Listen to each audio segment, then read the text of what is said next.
Xo'sh, o'tgan yili 150 millionga 32 ta qo'y olgandim, sog'liq qo'y. Shulardan 25 tasi tug'di, 5 tasi egizi.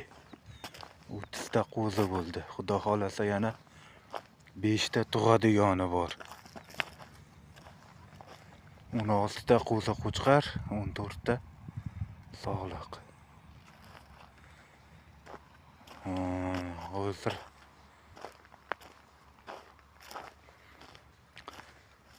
где-то 35-36 ta qo'zi bo'lar ekan.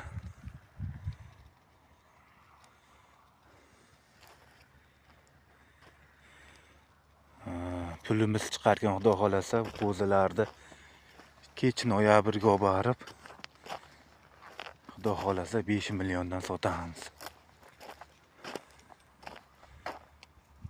Rossiyadan zerikib deportda olib, mana endi qo'y boqib yuribmiz.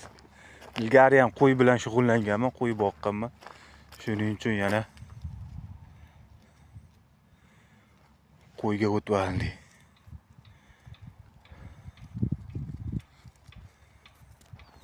Barakasini bersinmi?